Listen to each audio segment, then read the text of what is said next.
ফরজ বলেছেন, ইমাম শাফি সেটাকে হারাম বলেছেন, এমন ফতোয়া আছে। কি শক্ত ফতোয়া! ইমামের পিছনে মুসল্লিরা চুপ করে দাঁড়িয়ে থাকবে, কিরাত খালফান ইমাম করবে না, সূরা ফাতিহা পড়বে না। ইমাম আবু হানিফা বলছেন চুপ করে থাকা ফরজ। ইমাম শাফি বলতেছেন সূরা ফাতিহা পড়তেই হবে, চুপ করে থাকা হারাম। লাগজেনি পেস।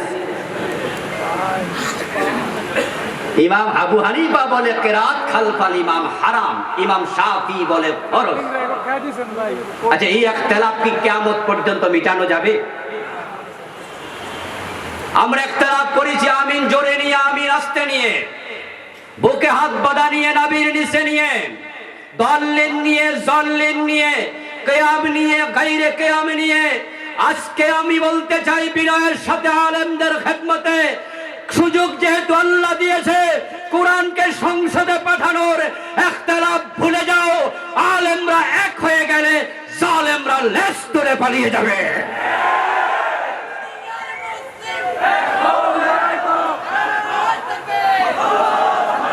আমার রাসূল সাল্লাল্লাহু আলাইহি ওয়াসাল্লাম ধ্যানে বসলেন, গারে হেরায় জিবরিল আগমন করলেন, নাজিল হয়ে গেল পবিত্র কোরআন। সুবহানাল্লাহ।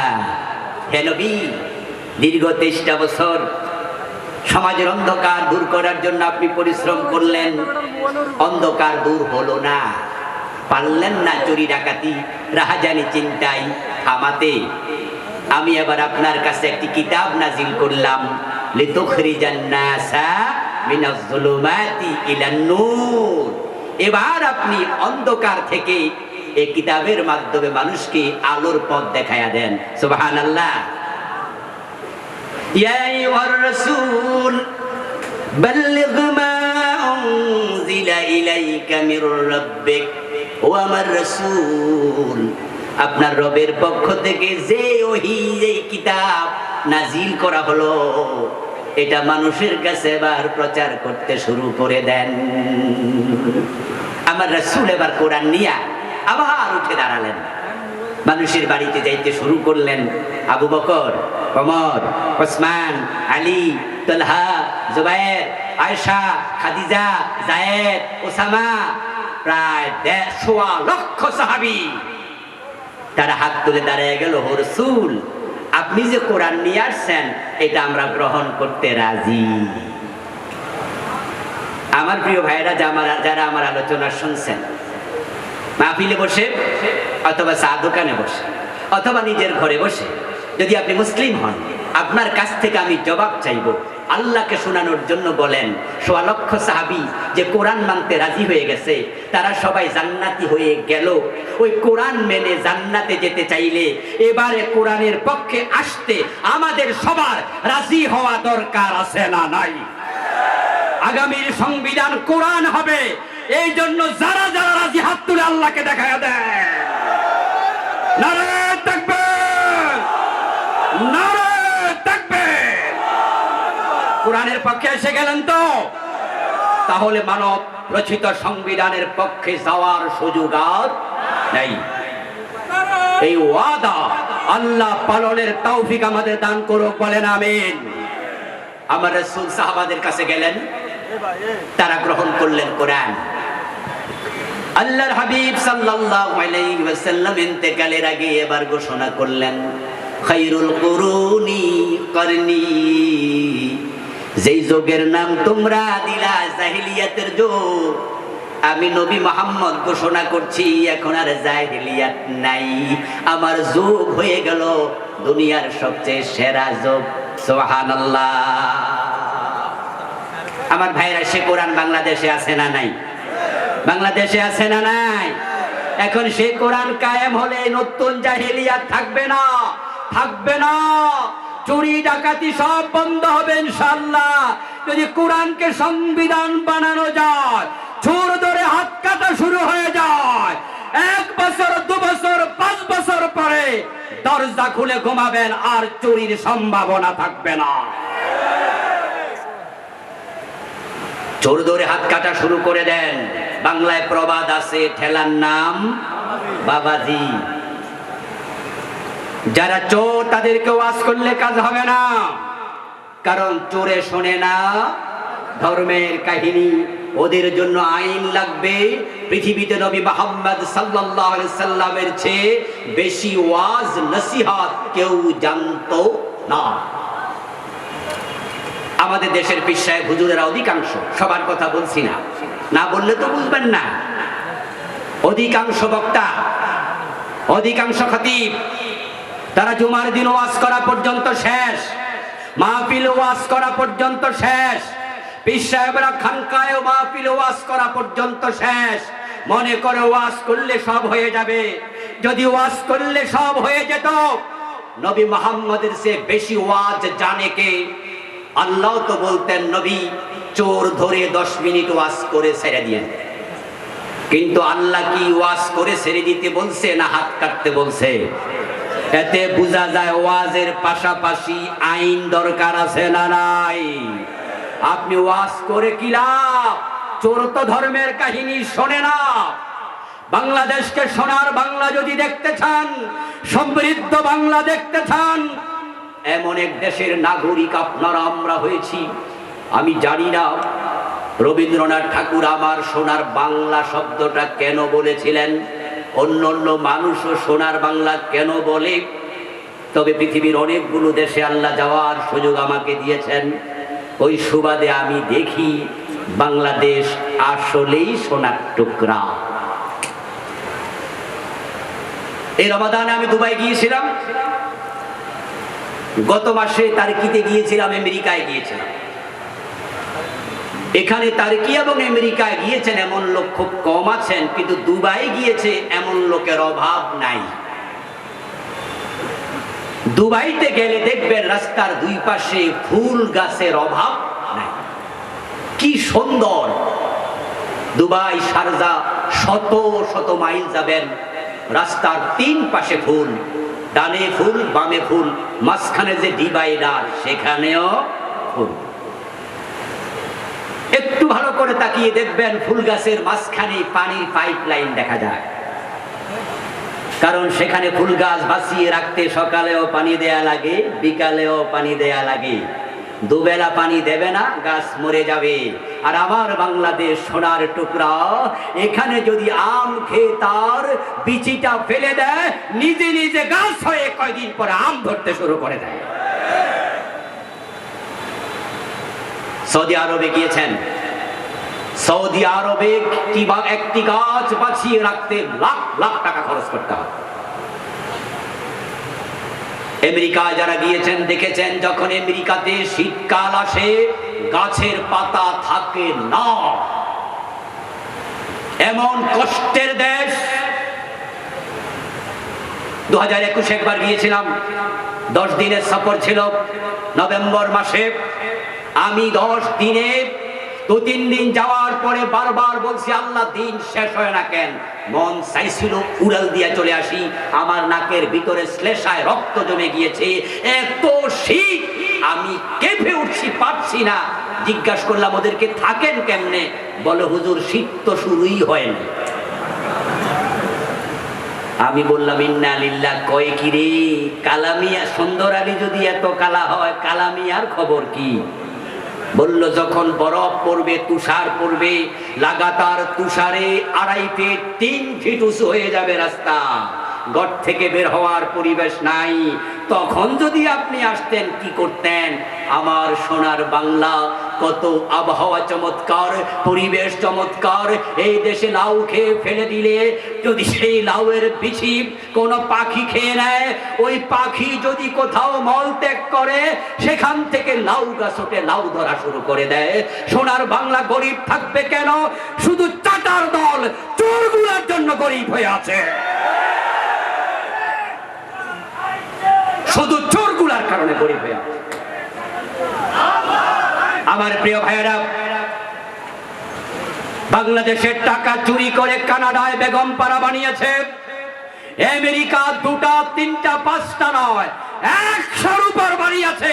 এমন বাংলাদেশি আছে যারা বাংলাদেশের সরকারি চাকরি করে। আমেরিকা একটি শহর আছে, অঙ্গরাজ্য আছে, তার নাম বাফেলো। নায়াগ্রা জলপ্রপাত যেখানে, ওই বাফেলো অঙ্গরাজ্যে গিয়ে এক ভাইয়ের বাড়িতে দুপুরে খেতে বসলাম, বাংলাদেশি, সিলেটে বাড়ি। জিজ্ঞাসা করলাম, ভাইজান আপনি এখানে কি করেন? উত্তর দিলেন যে এখন ছোটখাটো ব্যবসা করি, গত 2 বছর বাংলাদেশি একজন পুলিশ অফিসারের বাংলাদেশি টাকা পয়সা এখানে কামে লাগাইছি, উনি আমারে বেতন দিচ্ছে, এই জন্য গত 2 বছর চাকরি করছি, আর কয়দিন আগ থেকে ব্যবসা শুরু করছি।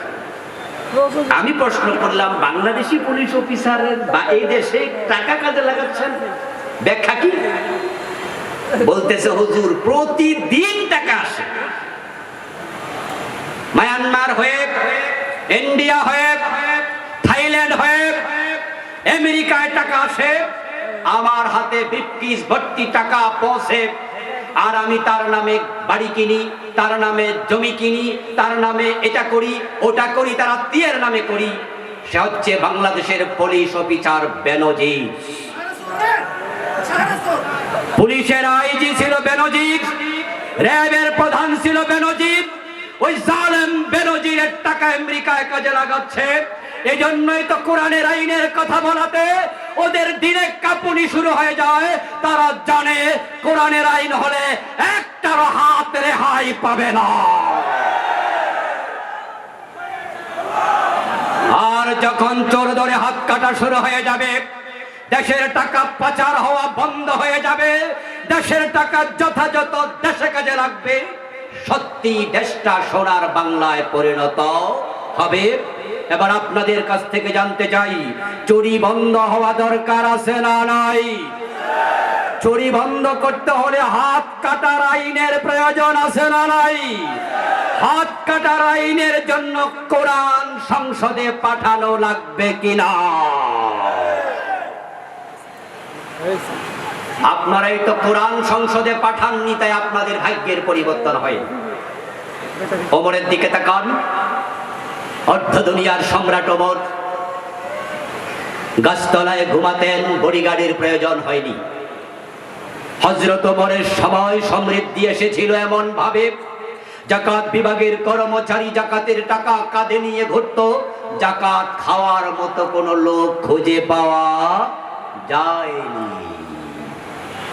আরে আমাদের দেশ কত চমৎকার! এই যে আপনি মেঘনা ব্রিজে যান, দাউদকান্দি ব্রিজে যান, প্রতিদিন কত কোটি টাকা টোল ওঠে। আপনি যখন মোবাইলে 100 টাকা ভরেন, 15 টাকা সাথে সাথে ব্যাট হিসাবে কেটে নিয়ে যান। আপনার 1,00,000 টাকা যখন জমা হয়, 15% ট্যাক্স হিসাবে আপনাকে দিতে হয়। এই সরকার জনগণের ট্যাক্সের টাকাও চুরি করে, লোপাট করে, বিদেশে পাঠিয়ে দেয়, বাড়ি করে। প্রধানমন্ত্রী নিজে বলেছেন তার বাড়ির দারোয়ান 400 কোটি টাকার মালিক। আমার প্রশ্ন, দারোয়ান যদি 400 কোটি টাকার মালিক হয়, বাড়িওয়ালা কত হাজার কোটি টাকার মালিক তা খুঁজে বের করা দরকার। আমার প্রিয় ভাইরা, আল্লাহর বিধান কায়েম না হলে সমৃদ্ধি আসবে না, শান্তি আসবে না, অন্ধকার দূর হবে না। দুনিয়া যদি মুক্তি না পান, আখিরাতে মুক্তি পাবেন না। এই কোরআনের পক্ষে যারা আসেননি, অপেক্ষা করুন, আখিরাতে আল্লাহর আদালতে রাসূলের মামলার আসামি হবেন। রাসূলের সুপারিশের জন্য বসে আছেন, অথচ প্রিয় নবীজি বলবে, ইয়া ক্বালার রাসূল ইয়া রাব ইন্না কওমি ইত্তাখাযু হাযাল কুরআনা মাহজুরা। ও আমার আল্লাহ, আমার জাতি, আমার উম্মত আমার রেখে আসা কোরআন পরিত্যাগ করেছে। 53 বছর বাংলাদেশ কোরআনকে পরিত্যাগ করেছে। এই তওবা করার জন্য আগামীতে আমরা সবাই কোরআনের পক্ষে আসতে চাই। কোরআন যখন আসবে, অন্ধকার চলে যাবে, সুখী সমৃদ্ধশালী বাংলাদেশ গঠন হবে। আল্লাহ তাআলা দুনিয়ার শান্তির প্রয়োজনে, আখিরাতে মুক্তির নিমিত্ত আল্লাহর কোরআনের পক্ষে দলে দলে আমাদেরকে শামিল হওয়ার তৌফিক দান করুন, বলি আমিন। হাযা মা ইনদি ওয়াল ইলমু ইনদাল্লাহ আলাইহি তাওয়াক্কালতু ওয়া ইলাইহি উনীব। আল্লাহ হাফেজ। আমরা সংক্ষেপে দোয়া করে যেতে চাই। সভাপতির ভাষণ মাফ করে দাও। আমাদের সালাম তোমার বন্ধুর কবর মোবারক মদিনা মুনাফফারায় পৌঁছায় দাও। আল্লাহ, আমাদের কারো মা নাই, কারো বাবা নাই, দাদা দাদি নানা নানি আপনজন প্রিয়জন দুনিয়ায় নাই। দয়া করে সবার কবরকে জান্নাতের বাগান বানায়া দাও। আল্লাহ, সবার জীবনের সবগুলা গুনাহ মাফ করে দাও। আয় রাব্বাল আলামিন, আমাদের যার মনে যে নেক আশা আছে পূর্ণ করে দাও, যার যে বিপদ আছে দূর করে দাও। মনির বাংলার জমিনকে কোরআনের জন্য কবুল করে নাও। আল্লাহ, আজকের মাহফিলের সভাপতি সাহেবের নেক হায়াত দারাজ করে দাও। প্রধান অতিথি, বিশেষ অতিথি সবাইকে নেক হায়াত দারাজ করে দাও। এই মাহফিলের জন্য যারা টাকা পয়সা দিলেন, বুদ্ধি পরামর্শ দিলেন, সবার সব খেদমত তুমি কবুল করে নাও। কাশীনগর এলাকাবাসীর উপর রহমত নাজিল করে দাও। এ বাজারের ব্যবসায়ীদের ব্যবসাকে নিরাপদ করে দাও। তাদের জীবন জীবিকায় বরকত দিয়ে দাও। ব্যবসায়ী ভাইদেরকে বিপদ মুসিবত থেকে হেফাজত দিয়ে দাও। صل وسلم وبارك على نبينا محمد وآله وأصحابه أجمعين. سبحان ربك رب العزة عما يصفون وسلام على المرسلين والحمد لله رب العالمين.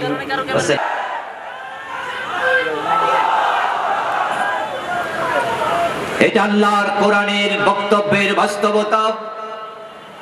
আল্লাহ তাআলা বলেছেন, ইন্নাহু লা ইউফলিহুজ জালিমুন, নিশ্চয়ই জালেমরা কখনো সফল হবে না। আলহামদুলিল্লাহ, আমরা আল্লাহর কোরআনের এই আয়াতের বাস্তবতা দেখেছি। এই 15 বছর ধরে যারা জুলুম করেছে, আলেম ওলামাদেরকে যারা হত্যা করেছে, গুম করেছে, 5 মে শাপলা চত্বরে হাজার আলেমকে হত্যা করেছে, আল্লামা সাইদির মতো আলেমকে 13টি বছর জেলখানায় রেখে শেষ পর্যন্ত স্লো পয়জনিং করে মৃত্যুর মুখে ঠেলে দিয়েছে, হাজারো আলেমের জীবন নিয়ে সিনেমিনি খেলেছে। আল্লাহর ফয়সালা তারা সফল হয়নি, তারা চরমভাবে ব্যর্থ হয়েছে। তারা এখন দুনিয়ার কোথাও লুকানোর জায়গা খুঁজে পাচ্ছে না।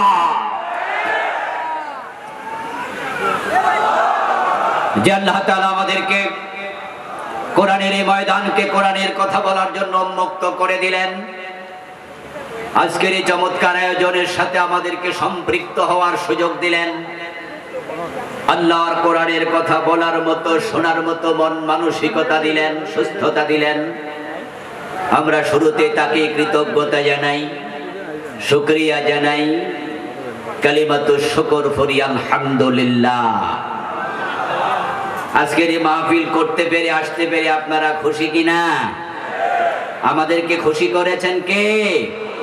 আমরা আল্লাহকেও খুশি করতে চাই। আরেকবার কালিমাতুশ শুকর ফরি আলহামদুলিল্লাহ। প্রশংসা করলে খুশি হন কে? পড়ুন, রব্বানা লাকাল হামদ হামদান কাসীরা তাইয়্যিবা মুবারাকান ফি ইয়া রাব্বি লাকাল হামদু কামা ইয়ানবাগি লিজালালি ওয়াজহিক ওয়া আযীমি সুলতানিক। প্রিয় ভাইরা, আমি আপনাদের সম্মুখে পবিত্র কোরআন মাজিদ থেকে সূরাত ইব্রাহিমের প্রথম আয়াতে কারিমা তিলাওয়াত করেছি। প্রিয় নবীজি সাল্লাল্লাহু আলাইহি ওয়াসাল্লামের পবিত্র মুখ অনুসৃত ছোট্ট একখানা হাদিসে নববী পাঠ করেছি। আল্লাহ তাআলা তৌফিক দান করলে এখান থেকে কিছু কথা বলবো ইনশাআল্লাহ। আমাদের প্রিয় নেতা ডাক্তার সৈয়দ আব্দুল্লাহ মোহাম্মদ তাহের ভাই গুরুত্বপূর্ণ আলোচনা করে ফেলেছেন। আজকে আমার মনে হয় ওয়াজ না করে দোয়া করে দিল চলে। কি দোয়া করে দেব? ওয়াজ কি কিছুক্ষণ শুনবেন? ওয়াজ শুরু করলে আমাকে রেখে চলে যাবেন না তো? জুতা আবার ভাঁজ কইরা কাছে নিয়ে বসেন নাই তো যে হুজুর শুরু করুক আর আমি উঠবো? রেখে যাবেন না তো ইনশাআল্লাহ। যেহেতু লম্বা সময় ধরে আপনারা এখানে অপেক্ষা করছেন, এই জন্য আজকের আলোচনা অন্য যে কোনো দিনের তুলনায় একটু সংক্ষেপ করব। আমরা সংক্ষেপে যেন কিছু গুরুত্বপূর্ণ কথা বলতে পারি, আল্লাহ সে তৌফিক দান করুক, বলি আমিন। সূরা ইব্রাহিমের প্রথম আয়াত আল্লাহ তাআলা বলেন আলিফ লাম রা, আলিফ লাম রা, আলিফ লাম মিম, হামিম, ইয়াসিন, এই জাতীয় শব্দগুলো এগুলোকে বলা হয় হুরুফুল মুকাত্তাআত মিন আয়াতিল মুতাশাবিহাত। এগুলোর অর্থ একমাত্র জানেন কে? আল্লাহ। তো আমরা বলবো তাম পৃথিবীর প্রায় সব মুফাসসিরের সাথে সুর মিলিয়ে আল্লাহু আ'লামু বিমুরাদিহি বি। পৃথিবীর প্রায় সব মুফাসসির আলিফ লাম মিম হামিম ইয়াসিন আলিফ লাম রা কফ এই জাতীয় শব্দের অর্থে বলছেন এগুলোর অর্থ একমাত্র ভালো জানেন আল্লাহ। আমরা তাই বলে ছেড়ে দিলাম। এবার আল্লাহ বলছেন কিতাবুন আনজালনাহু ইলাইক, হে প্রিয় নবী, এই কোরআন আমি আল্লাহ আপনার কাছে নাজিল করেছি। সুবহানাল্লাহ পড়েন। কোরআন নাজিল করেছেন কে? কোরআন হচ্ছে আল্লাহর নাজিলকৃত কিতাব। এটা রাসূল বানান নাই। কোরআন বানানো তৈরি করা দূরের কথা, কোরআনের একটি আয়াত বানানোর ক্ষমতা পৃথিবীর কোনো মানুষের নাই। হ্যাঁ, চেষ্টা কিন্তু করেছিল আরবের বড় বড় কবি সাহিত্যিকরা, তারা কোরআনের মতো অনুরূপ বানানোর চেষ্টা করেছিল, করেনি তা নয়, কিন্তু তারা কোরআনের মতো কোরআন বানাবে, অনুরূপ সূরা বানাবে দূরের কথা, কোরআনের শব্দের মতো একটা শব্দ বানাতে পারে নাই। যদিও রাসূলুল্লাহর যুগটাকে আইয়ামে জাহিলিয়া বলা হতো, কিন্তু আপনারা ভাববেন না ওই যুগে বুঝি শুধু মূর্খ মানুষই ছিল, না, বরং পৃথিবীর সর্বশ্রেষ্ঠ বিশ্ব সেরা কবি সাহিত্যিক আইয়ামে জাহিলিয়াতে জন্ম নিয়েছিল। পৃথিবীর সৃষ্টি হতে আজ পর্যন্ত যত মহাপণ্ডিত কবি আছে, তার মাঝে কবিদের যদি তালিকা করা হয়, এক নম্বরে যার নাম, তার নাম হলো ইমরুল কায়েস। কি নাম? তার জন্ম হয়েছিল জাহিলিয়ার যুগেই, প্রিয় নবীজির আগমনের কিছুদিন আগে মাত্র। যে ইমরুল কায়েসের কবিতা আজকের এই দিনেও পৃথিবীর বিভিন্ন দেশের বড় বড় বিশ্ববিদ্যালয়ে পাঠ্যসূচির অন্তর্ভুক্ত, ইভেন আমাদের বাংলাদেশেও ফাজিলে আমরা নিজেরা পড়েছি আমাদের আরবি সাহিত্যে ইমরুল কায়েসের কবিতা। ইমরুল কায়েস এত বড় কবি ছিলেন, তাফসীরের কিতাবের মাঝে যে তাফসীরগুলোকে উম্মুত তাফাসীর বলা হয়, তার মাঝে একটা নাম তাফসীরুল কাশশাফ। আলেম ওলামারা সবাই তাফসীরের নাম শুনে থাকবেন। তাফসীরে কাশশাফ না পড়ে বড় আলেম হতে পারে না। বড় কোনো আলেম তাফসীরে কাশশাফ পড়েনি এমন হতেই পারে না। তাফসীরে বাইজাবি, তাফসীরে কাশশাফ, এগুলো বিশ্বব্যাপী সমাদৃত কিতাব। উম্মুত তাফাসীর, মূল তাফসীর যেগুলোকে বলে, তার মাঝে কাশশাফ অন্যতম। তাফসীরে কাশশাফ যারা পড়বেন, ডজন ডজন ইমরুল কায়েসের কবিতার লাইন পাবেন। কোরআনের বিভিন্ন শব্দের মূল অর্থ খুঁজতে গিয়ে তাফসীর কাশশাফ প্রণেতা ইমরুল কায়েসের কবিতার উদ্ধৃতি করেছেন তার তাফসীরে। শুধু তাফসীর কাশশাফ নয়, পৃথিবীর অসংখ্য মুফাসসির ইমরুল কায়েসের কবিতাকে তাদের শব্দের পক্ষে দলিল হিসাবে উপস্থাপন করে যে এই শব্দটা এই অর্থেই এসেছে, তার প্রমাণ ইমরুল কায়েসের এই কবিতার এই লাইন। তার জন্ম হয়েছিল জাহিলিয়ার যুগে। ইমরুল কায়েস একা নয়, কবি লবি, জুহাইর, আনতারা বিন শাদ্দাদ, কবি উম্মু সালামা, যাদের কবিতার মান এতটাই উন্নত ছিল, আরব যুগে কবিতার বড় আসর বসতো। ওই আসরে প্রতিযোগিতায় যে সমস্ত কবিদের কবিতা নির্বাচিত হতো, রেশমি কাপড়ের উপরে স্বর্ণের অক্ষর দিয়ে তাদের কবিতা লিখে কাবার দেয়ালে ঝুলিয়ে দিত। এমন বড় বড় 7 জন কবির কবিতা ঝুলানো হয়েছিল, যার নামই হলো সাবআ মুআল্লাকা। এখানে যারা আলেমায়ে হযরত আছেন, আলেম ওলামা আছেন, সাবআ মুআল্লাকা শোনেন নাই এমন একজন আলেম এখানে পাওয়া যাবে না। এই সাবআ মুআল্লাকার 7 জনই জাহেলিয়াতের যুগের কবি ছিল। আমার প্রিয় ভাইরা, তাহলে জাহেলিয়ার যুগ কেন বলে? জাহেলিয়ার যুগ বলার কারণ ছিল তারা যতই শিক্ষিত হোক, গুণী হোক, জ্ঞানী হোক, তাদের মাঝে কোনো মনুষ্যত্ব ছিল না।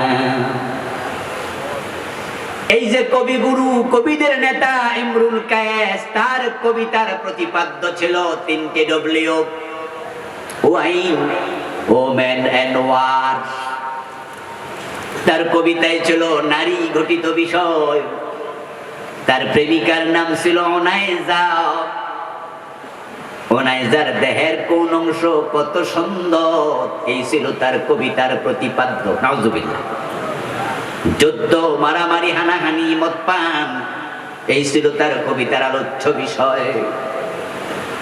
জাহিলিয়াতের যুগে যতই জ্ঞানী পণ্ডিত মানুষ থাকুক না কেন, ওই মানুষগুলো হানাহানি, মারামারি, জুলম, অত্যাচার, খুন, অপহরণ, ধর্ষণ তাদের জীবনের সাথে এমন ভাবে মিশিয়ে নিয়েছিল, তাদের চরিত্র দেখে হয়তো ইবলিস পর্যন্ত হতবাক হয়ে প্রশ্ন করত, এত নিচে নামলি কেমনে? আমি শয়তানও তো এত নিচে নামতে পারবো না। ওই যুগের বড় বড় কবিদের মাঝে একজনের নাম ছিল ইবনুল মুকাফফাহ। আরবের কাফেররা ওনার কাছে গিয়ে বলেছে, মুহাম্মদ ইবনে আব্দুল্লাহ বলছে তার কাছে নাকি জিবরিল আসে কোরআন নিয়ে। ওই কোরআনে তার রব চ্যালেঞ্জ করেছে, ইন কুনতুম ফি রাইবিম মিম্মা নাযালনা আলা আবদিনা ফাতু বিসূরাতিন মিন মিসলি। তার রব চ্যালেঞ্জ করেছে, যদি এই কিতাবের ব্যাপারে তোমরা সন্দিহান হও, তাহলে পারলে তোমরা ওই কোরআনের মতো একটা সূরা বানায়া আনো দেখি।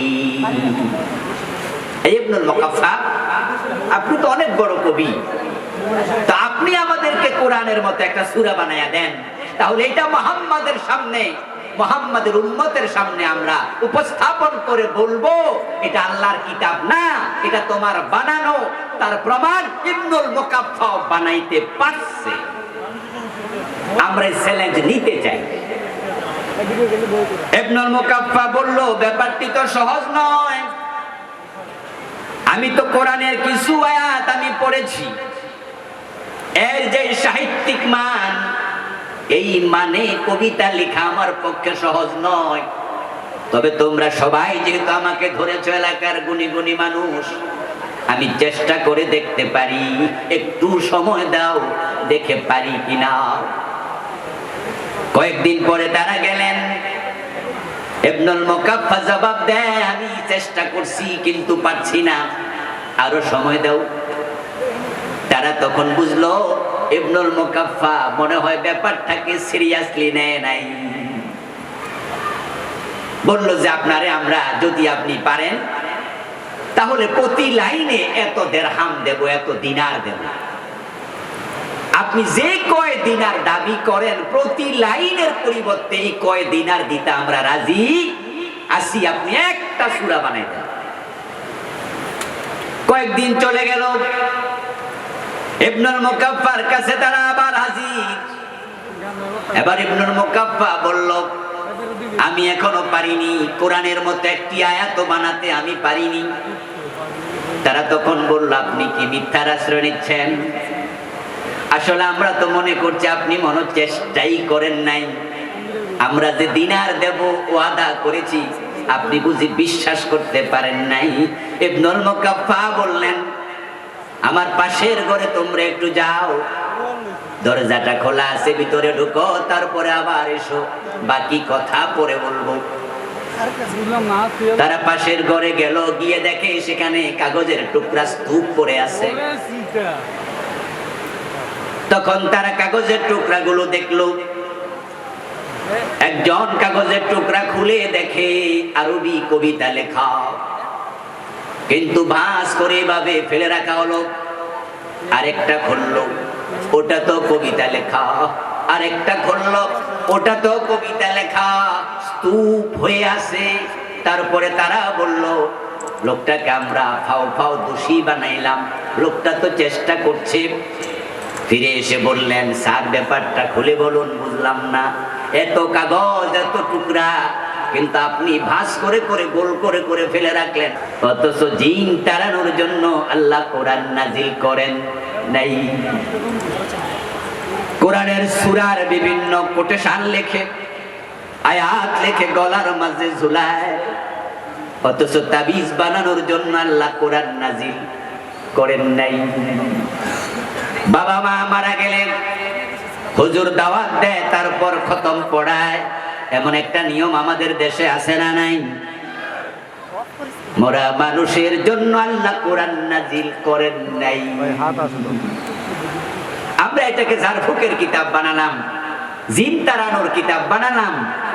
মানুষ মারা গেলে পড়ার জন্য আমরা খতম পড়ানোর কিতাব বানালাম। সকাল সন্ধ্যায় পড়ে গিলাফে ঢুকাইয়া তাকে রেখে দিলাম, সওয়াবের কিতাব বানালাম। অথচ কোরআন আল্লাহ নাজিল করেছেন যেই কারণে, সে আসল জায়গায় আমরা ব্যর্থ হয়েছি। যার কারণেই তো 92% মুসলমানের দেশ কোরআন দিয়ে চলছে না। সংসদে কোরআন পাওয়া যায় না, গণভবনে পাওয়া যায় না, বঙ্গভবনে পাওয়া যায় না, সচিবালয়ে পাওয়া যায় না, মন্ত্রণালয়ে পাওয়া যায় না। শিক্ষানীতি কোরআন দিয়ে চলে না, স্বরাষ্ট্রনীতি চলে না, রাজনীতি চলে না, ধর্মনীতি চলে না, কোন জায়গায় কোরআন পাওয়া যায় না। অথচ নবী মুহাম্মদুর রাসূলুল্লাহ মদিনা রাষ্ট্রটি 10টা বছর কোরআন দিয়ে চালিয়েছে।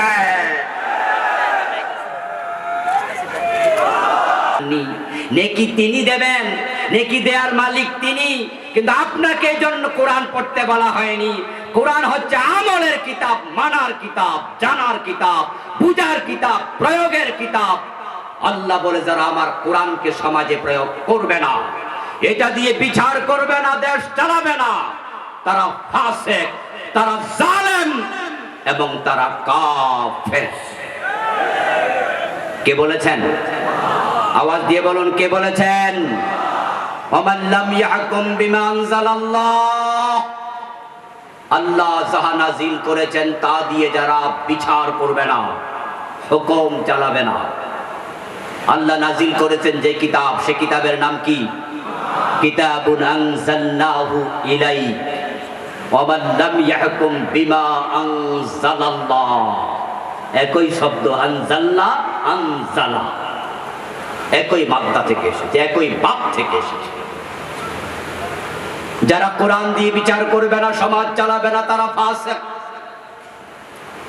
আপনাদের কাছে আমি বিনয়ের সাথে প্রশ্ন করতে চাই, 53 বছরের বাংলাদেশ কোরআন দিয়ে বিচার হচ্ছে তো?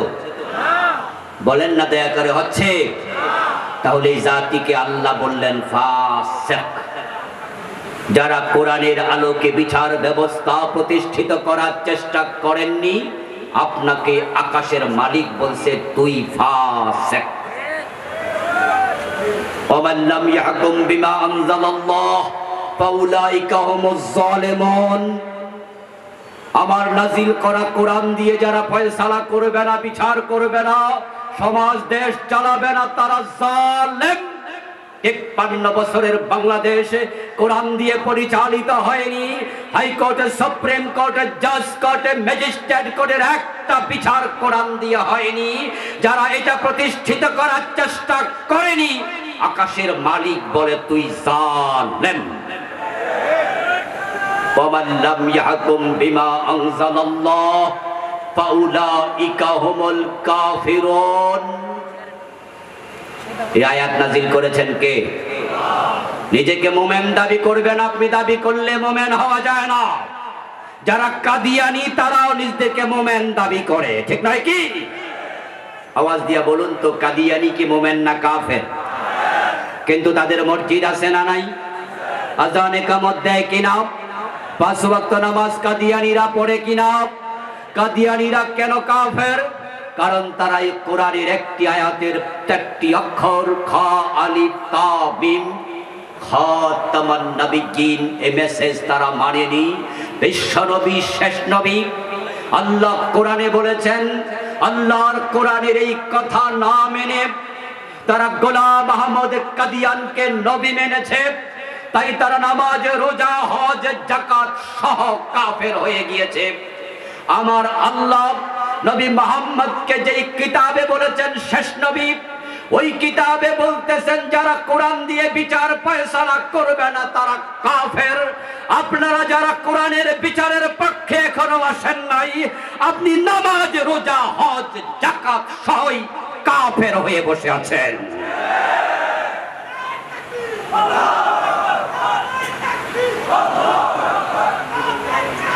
আল্লাহু আকবার, নাউযু বিল্লাহ, নাউযু বিল্লাহি মিন যালিক। আল্লাহ আমাদেরকে কুফরি থেকে, জুলম থেকে, ফিস্ক থেকে হেফাজত করুন, বলেন আমিন। তাহলে কোরআন তিনি কেন নাযিল করলেন জানার প্রয়োজন আছে কিনা? হ্যাঁ, কথার অর্থই নয় যে কোরআন দিয়ে জারফুক করা যাবে না, যাবে যাবে। রাসূলুল্লাহ সাল্লাল্লাহু আলাইহি সাল্লাম নিজে কোরআনের সূরা পড়ে ফু দিয়েছেন, এমন হাদিস আছে। নিজের বডি তো দিয়েছেন, সূরা নাস পড়ে, সূরা ফালাক পড়ে, আয়াতুল কুরসি পড়ে ফু দিতেন হাতের তালুতে, তারপর পুরা দেহে হাতটা বুলাতেন, এমন সহিহ হাদিস আছে। ফু দেয়া যাবে। ফু দেয়া যাওয়ার অর্থ আর কোরআন নাজিলের উদ্দেশ্য এক জিনিস না। উদ্দেশ্য একটা, ফু দেয়া আরেকটা। এখন আমরা তো জার ফুক, জিন দৌড়ানো, তেলাওয়াত এটারে আসল উদ্দেশ্য বানায় আছি। ঝামেলা ওখানে। ফু আপনি দিতে পারবেন, সাহাবারা কোরআন পড়ে ফু দিয়েছেন। এইজন্য হাদিসের কিতাবগুলোতে আপনারা পাবেন বাবুর রুকিয়া, আলাদা অধ্যায় আছে, বাবুল রুকিয়া, কিতাবুর রুকিয়া, ঝাড় ফুকের অধ্যায়। আল্লাহর হাবিবের একদল সাহাবী যাচ্ছিলেন কোথাও, ক্ষুধার তাড়নায়, খাবারের অভাবে এক এলাকায় গেলেন, গিয়ে বললেন তোমরা কেউ কি আছো, আমাদের কিছু খাবার দেবে? ওরা ছিল ইহুদি। তারা বলল তোমরা কারা?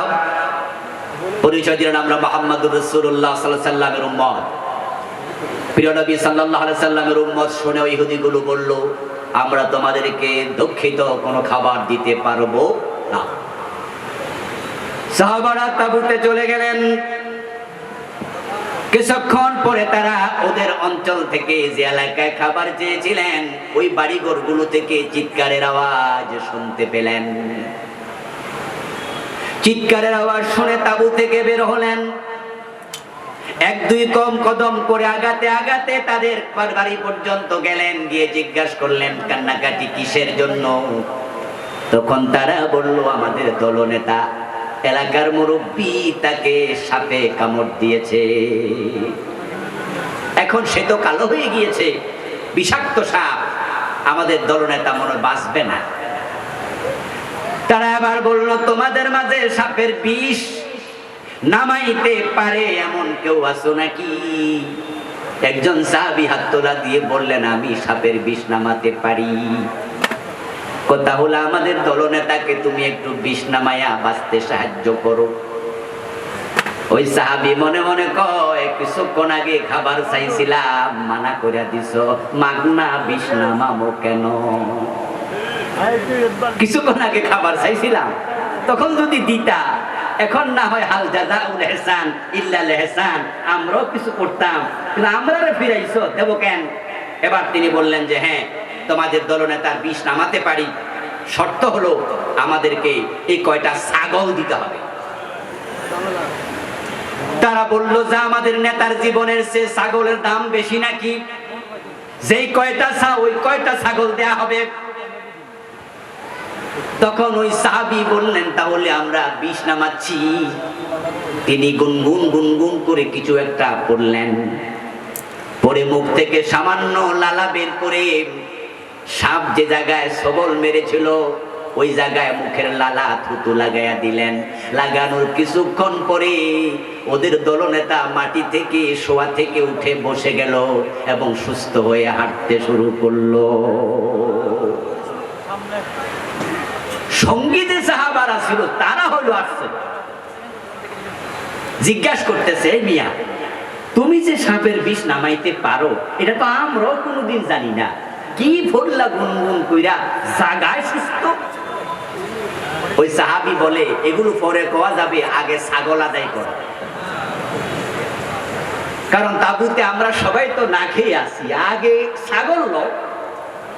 ও আদা মোতাবেক ইহুদিরা ছাগলগুলো পরিশোধ করে দিল। ওরা তাবুতে ফিরে গেল। তাবুতে ফিরে আবার বলতেছে, আরে ভাই আমি গুনগুন করে যা পড়ছি তোমরা দেখছো, সেটা ছিল সূরাতুল ফাতিহা। সুবহানাল্লাহ পড়ে। সহিহ মুসলিমের রওয়ায়াত শোনাচ্ছি, হাদিস সহিহ। আমি সূরা ফাতিহা পড়ে ফু দিয়েছি। সূরা ফাতিহা পড়ে ফু দিলে এরকম সাপের বিষ নেমে যায়, এটা তুমি বুঝলা কেমনে? ওই সাহাবী জবাব দেন, এটা উম্মুল কোরআন, এটা সূরাতুশ শিফা। ওয়ানুনাজ্জিলু মিনাল কোরআনি মা হুয়া শিফাউন ওয়া রাহমা। আল্লাহ বলেন কোরআনের মাঝে আমি শিফা রেখেছি।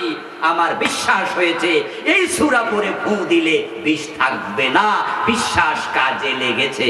সুবহানাল্লাহ পড়েন। এই কথা শোনার সাথে সাথে সাহাবারা দুই দল হয়ে গেলেন। তাদের একদল বললেন যে ভাই তাহলে ছাগলের গোশত খাওয়া জায়েজ হবে না, কারণ কোরআন বেচ্চা খাইতাছো। কারণ তুমি তো সূরা ফাতিহা পড়ে ফু দিছো, এখন যে ছাগল যে নিছো এটা তো সরাসরি কোরআনের বিনিময় হয়ে গেল, এজন্য এই গোশত খাওয়া জায়েজ হবে না, খাবো না। আরেক দল সাহাবী বলে, উনি কোরআন বেচলো কখন? উনি তো ফু এনা দিল। ওষুধ বেচা যদি টাকা নেওয়া যায়, ফু দিয়ে নেওয়া যাবে না, তোমরাই মাসলা ফাইলা করো। সুতরাং জবাই করো, আমরা খাবো, এরা না খাইলে। জবাই করা হলো, ছাগলের গোশত একদল খেলেন আর একদল খেলেন না। অভিযান শেষে তারা মদিনায় পৌঁছলেন। রাসূলুল্লাহ সাল্লাল্লাহু আলাইহি ওয়াসাল্লামের কাছে কাহিনীটা পুরাটা শোনালেন এবং তারা মাসালা জানতে চাইলেন, ইয়া রাসূলুল্লাহ এই ছাগলের গোশত যে এরা খাইছে এটা জায়েজ হয়েছে কিনা? রাসূলুল্লাহ বলে, গোশত যদি থাকে আমারও একটু দিও। আল্লাহর হাবিবের এই কথা দিয়ে বোঝা যায় ফু দিয়া ছাগলের গোশত খাইলে কোনো অসুবিধা। তাহলে কোরআনে ফু আছে না নাই? কিন্তু কোরআন কি ফু এর জন্য নাজিল হয়েছে? আমার ভাইরা, আমরা আজকের মাহফিলে যারা আছি, শিক্ষিত যারা আছি, আমরা সবাই লেখাপড়ার প্রয়োজনে কলম কিনেছি। কলম কিনি নাই, কলম ইউজ করে লিখি নাই এমন আমরা এখানে কেউ নাই। যারা দস্তখত জানে তারাও কমপক্ষে কলম দিয়ে লিখেছে, কিনেছে। মাঝে মাঝে দেখবেন বিভিন্ন লোক অফিসে বসে অথবা তার দোকানে বসে কলমের মুখাটা খুললা তারপরে মুখা দিয়া কান চুলকায়। আচ্ছা, কলম এরকম কান চুলকাইতে আপনারা কি দেখছেন নি কোনোদিন? দেখছেন তো?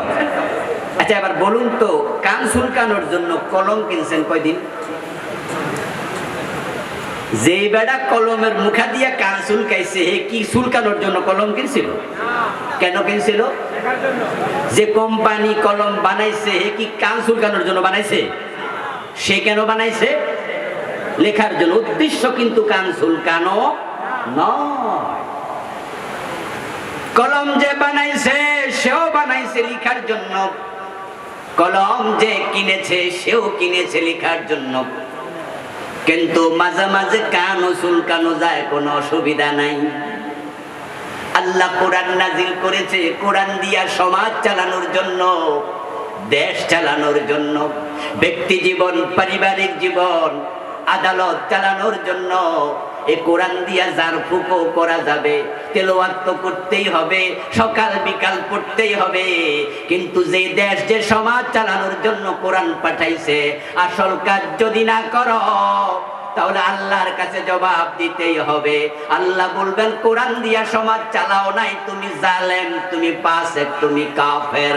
এবার বলুন তো আখিরাতে জালেমের ফয়সালা, কাফেরের ফয়সালা ভালো হবে না মন্দ? কোরআন যে জন্য এসেছে সেটা আপনাকে বুঝতেই হবে, জানতেই হবে। সূরা ইব্রাহিমের 1 নম্বর আয়াত আল্লাহ তাআলা বলেন লিতুখরিজান নাস মিনাজ যুলুমাতি ইলান নূর। আমি কোরআন পাঠাইছি হে প্রিয় নবীজি, আপনি কোরআনের মাধ্যমে মানুষগুলোকে অন্ধকার থেকে আলোর পথে নিয়ে আসবেন। আল্লাহর হাবিব সাল্লাল্লাহু আলাইহি সাল্লামের জমানাটাই ছিল, আগমনের কালটাই ছিল অন্ধকার, অজ্ঞতা, বর্বরতা, তমসা, নামে ছিল আইয়ামে জাহিলিয়া, অন্ধকার যুগ। আল্লাহর হাবিবের বয়স 17, তাগড়া যুবক। সমাজের দিকে তাকিয়ে দেখেন, ডানে বামে সামনে পিছনে যত মানুষ আছে সবগুলো মানুষ গভীর অন্ধকারে নিমজ্জিত। ছেলে মেয়ে মা বাবা এক জায়গায় বসে মদ পান করত। সুন্দরী যুবতী রাস্তায় যদি দিনের বেলায় হেঁটে যেত, 2-4 কিলোমিটার একা একা হাঁটলে 2-3 বার ইজ্জত হারাইতো। ওই যুগে মেয়েদের ইজ্জতের সামান্য মূল্য ছিল না। যুবতী নারীর বাবা চোখের পানি ছেড়ে দিয়া কাঁদতো, তার মেয়ের ইজ্জত লুটে নিয়েছে হায়নার দল। বিচার পাওয়া দূরের কথা, বিচার চাওয়ার জায়গাটাও ছিল না। কারণ কার কাছে বিচার চাইবে? সমাজের যত নেতা তারাও নিজেরা ছিল খুনি দর্শক, তারাও ছিল জেনাকারী। বাবা তার নিজের মেয়েটাকে জীবিত কবর দিয়ে দিত। এই জন্যই তামাম দুনিয়ার সব মানুষ ওই যুগের নাম দিয়েছেন আইয়ামে জাহিলিয়া। প্রিয় নবীজি 17 বছর বয়সে উনার চাচাদের সাথে একটি ঘরে বসে মক্কার আরো যুবকদেরকে নিয়ে সমাজের অন্ধকার দূর করার জন্য একটি সেবা সংস্থা, অন্যায়ের বিরোধিতাকারী সংস্থা তৈরি করলেন। তৈরিতে নবী মুহাম্মদ শামিল হলেন। ওই সংস্থার নাম ছিল হিলফুল ফুজুর। 17 বছর বয়স থেকে 40 বছর পর্যন্ত আল্লাহর নবী চেষ্টা করলেন কিভাবে জাহিলিয়াতের অন্ধকার দূর করা যায়। মানুষের বাড়িতে গেলেন, বুঝালেন যে চুরি করো না, ডাকাতি করো না, দর্শন করো না, খুন করো না, সুদ খেও না, ঘুষ খেও না, জুলুম করো না। 23 বছর চেষ্টা করার পরে পিছনে ফিরে তাকিয়ে দেখেন রেজাল্ট 0। একটা মানুষও চুরি ডাকাতি ছাড়ে নাই। চেষ্টা করলেন বটে। উনি যখন দেখলেন যে কোনো মানুষ ভালোই হয় না, তখন ভাবছেন কি করা যায়। ভাবনার জন্য কোলাহল মুক্ত পরিবেশ ভালো, ধ্যানের সাথে ভাবা যায়। এজন্য ঘর থেকে বেরিয়ে মক্কা থেকে প্রায় 3 মাইল দূরে জাবালে নূর নামক পাহাড়ের একবারে উপরে একটি গুহা আছে। ওই গুহার নাম গারে হেরা। সেখানে গিয়ে ধ্যানে মগ্ন হলেন। গভীর ভাবে ভাবছেন কিভাবে সমাজ পরিবর্তন করা যায়। আল্লাহর নবীর সে ভাবনাকে আমরা ধ্যান বলি। পেশা হুজুররা মুরিদদেরকে ধ্যান শেখায়। এই ধ্যান মানে শুধু চোখ বন্ধ করে থাকা নয়, ধ্যান নবী মুহাম্মাদের সুন্নাত। সমাজ নিয়ে, রাষ্ট্র নিয়ে ভাবতে হবে। ভাবনার মূল্য অনেক। ভাবনা হয় ব্রেন দিয়ে, কাজ হয় দেহ দিয়ে। দৈহিক পরিশ্রমের চেয়ে ব্রেইনের পরিশ্রমের মূল্য বেশি। তাই যারা বিল্ডিং বানায়, ইট মাথায় নিয়ে 3 তলার ছাদে ওঠে, সিমেন্টের বস্তা কাঁধে নিয়ে বিল্ডিং তৈরি করার জন্য কষ্ট করে। ওদের বেতন হলো প্রতিদিন 1000 টাকা, 1200 টাকা। আর যে ইঞ্জিনিয়ার ডিজাইনাকে এবং বিল্ডিংটা ঠিকঠাক মতো হলো কিনা তা নিয়ে গবেষণা করে, তার দৈনিক বেতন 5000, 10,000 টাকা। যে শ্রমিক শ্রম দেয় তার মাসিক বেতন 20,000, 25,000। ইঞ্জিনিয়ারের বেতন 1.5 লাখ, 2 লাখ, 5 লাখ।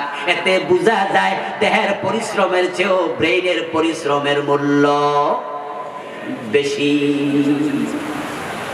ভাবুন, ভাবতে শিখুন। হযরত উলামায়ে কেরামের কাছে আমার তাদের খেদমতে আরজ, এই সমাজ নিয়ে আপনারা ভাবতে শিখুন। চোখ বন্ধ করে ধ্যান করলে শুধু হবে না, চোখ বন্ধ করে ভাবুন 53 বছরের বাংলাদেশ নিয়ে। তাবলীগের ভাইয়েরা নামাজের দাওয়াত দিয়েছে, পীর সাহেব হুজুরেরা নামাজের দাওয়াত দিয়েছে, 3.5 লাখ মসজিদের খতিবেরা নামাজের দাওয়াত দিয়েছে। অথচ ফজরের টাইমে মসজিদে গেলে মুসল্লি পাওয়া যায় না। মাগরিবের টাইমে বাজারের মসজিদে দেখা যায় 10% মুসল্লিও মসজিদে আসে না, 90% দোকানে বেচাকেনা করছে। এই যে নামাজি হলো না, চুরি ডাকাতি কমলো না, মাহফিলও আছে, সিনেমা হলও আছে, পীরও আছে, ডাকাতিও আছে, আলেমও আছে, জুলুমও আছে, সুদও আছে, টুপিও আছে, ঘোষও আছে, দর্শনও আছে। দেশের পরিবর্তন আসেনি, পরিবর্তনের জন্য নতুন করে ধ্যানে বসা দরকার।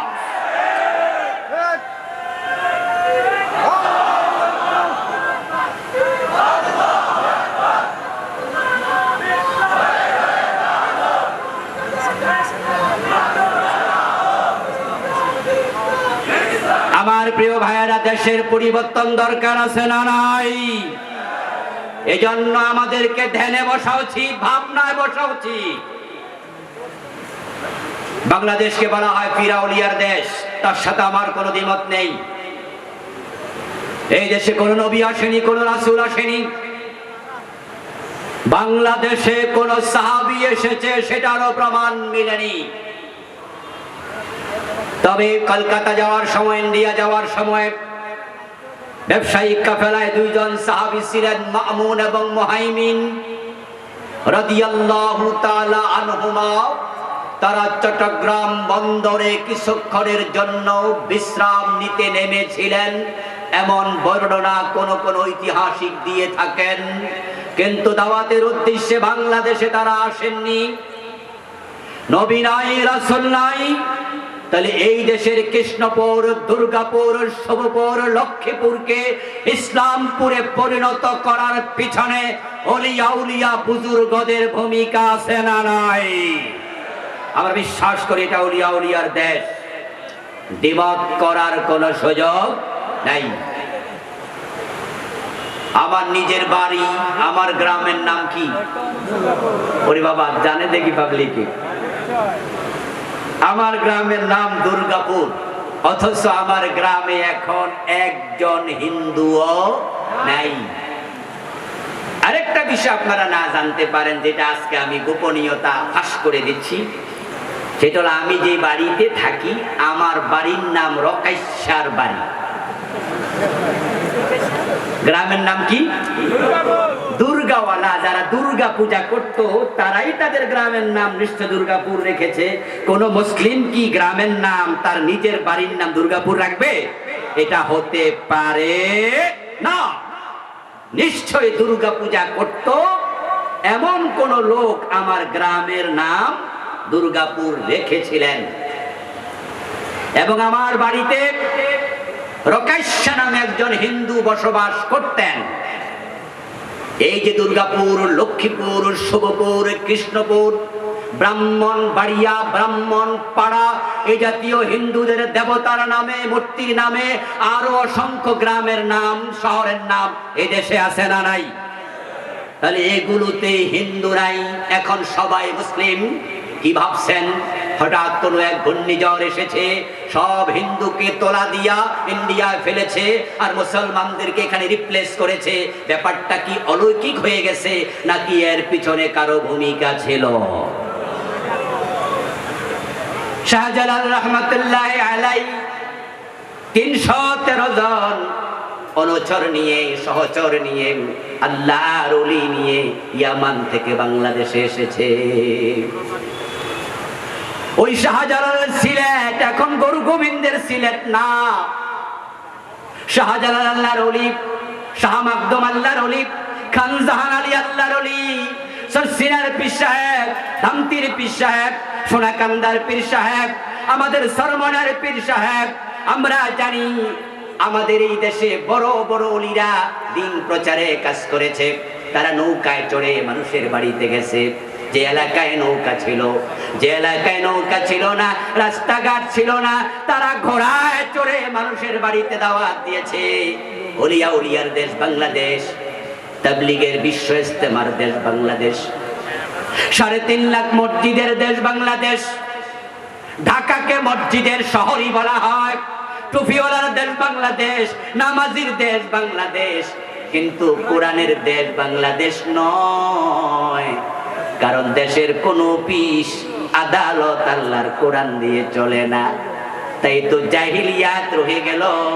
আমার নবী যদি ধ্যানে বসতে পারে সমাজ পরিবর্তনের জন্য, এ বাংলাদেশটাকে পরিবর্তনের জন্য সব আলেম ওলামা নতুন করে ধ্যান করা দরকার আছে না নাই?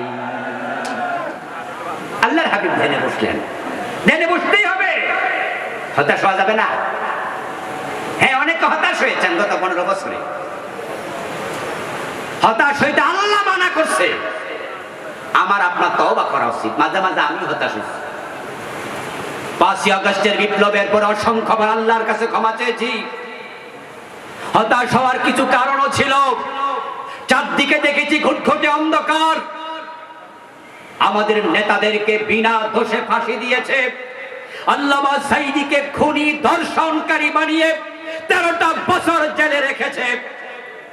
যখন দেখেছি শাপলা চত্বরে গুলি করে আলেমদের রক্তের বন্যা বইয়ে দিয়েছে, একের পর এক জুলুম দেখে এক পর্যায়ে ভেবে বসেছিলাম, আল্লাহ তোমার সাহায্য আর কত দূর, মাতা নাসরুল্লাহ। হতাশ হয়েছে অনেকে। ইসলামী আন্দোলনের কর্মী ছিল, বিগত 15 বছরে আর কর্মীর কাজ করেনি। ইসলামী আন্দোলনকে টাকা দিয়ে সাহায্য করত, সাহায্য সহযোগিতা বন্ধ করে দিয়েছিল। ইসলামী আন্দোলনের মিছিলে আগে যেত। গত 5 বছর আর যায় না বলে গিয়ে লাভ নাই, কিচ্ছু হবে না। কিন্তু আমরা দেখেছি আমাদের রবের সাহায্য এসে গিয়েছে। এই বিপ্লব আমাদেরকে নতুন করে ভাবতে শিখিয়েছে। আমরা যদি আবার এগিয়ে যাই, 53 বছর বাংলাদেশের মানুষ অনেক দলকে দেখেছে। আগামী 5 বছরে এই দেশের মানুষ ইসলামকে দেখবে।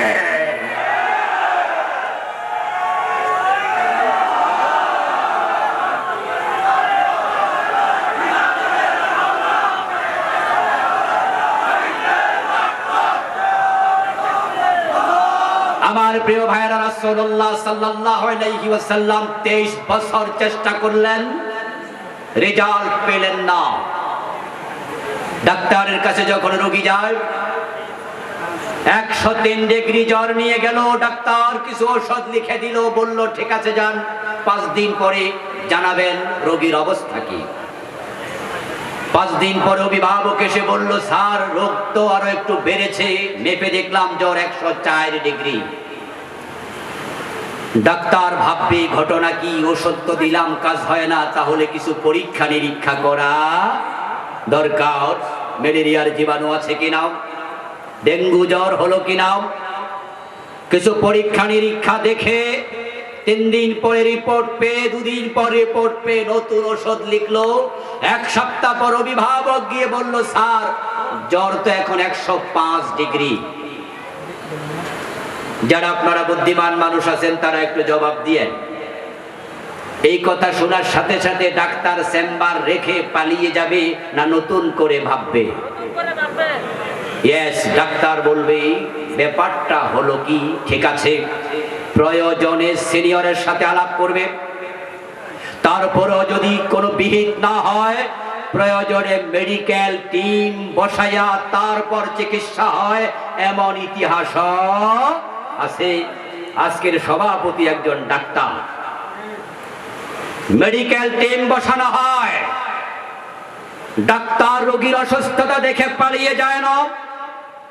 53 বছরের বাংলাদেশ পরিবর্তন হয়নি তো কি হয়েছে?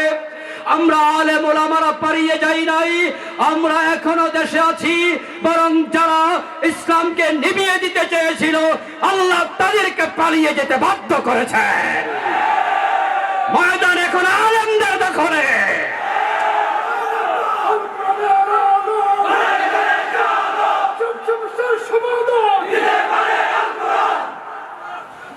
আমার প্রিয় ভাইয়ারা, বর্তমানে পরিবেশ প্রতিকূল না অনুকূল?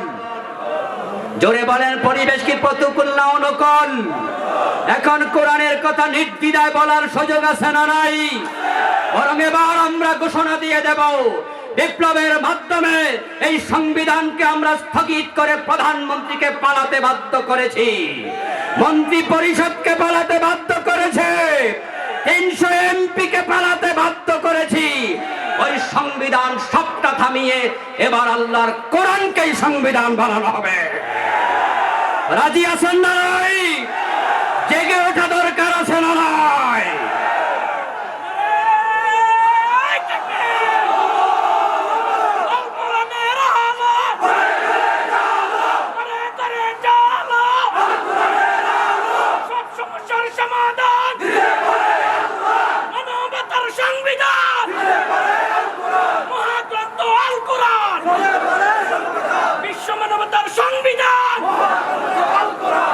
আমার প্রিয় ভাইয়েরাও, ইসলামরা যদি একমত হয়ে যায়, আলেম ওলামারা যদি এবার একমত হতে পারে, ইখতিলাফকে পাশে রেখে দিন। ইখতিলাফ ছিল, এটা ইসলামের সৌন্দর্য, এটা থাকবে। আমিন যারা জোরে বলেছে ওদেরকে আস্তে বলানোর সুযোগ নাই, বললেও তারা মানবে না। কারণ ইমাম শাফি জোরে আমিন বলতেন, তো হানাফিওয়ালারা কি শাফি মাযহাব বাদ দিয়ে দিতে পারবো? যারা বুকে হাত বাঁধে আমরা চাইলেও তাদেরকে নাভির নিচে হাত নেওয়াতে পারবো না। ইমাম আহমদ ইবনে হাম্বল বুকে হাত বাঁধতেন, তো আমরা হানাফিওয়ালারা কি হাম্বলি মাযহাব বাদ দিয়ে দিতে পারবো? বরং আমরা তো নুরুল আনোয়ার পড়েছি, আমরা হেদায়া পড়েছি, শরহে বেকায়া পড়েছি। এই নুরুল আনোয়ারে হেদায়া শরহে বেকায়া আমরা এখন পড়াচ্ছি। সেখানে আমরা কি এক মাযহাব পড়াই না 4 মাযহাব পড়াই? আলেমরা কথা বলুন, এক মাযহাব না 4 মাযহাব? পরীক্ষা যখন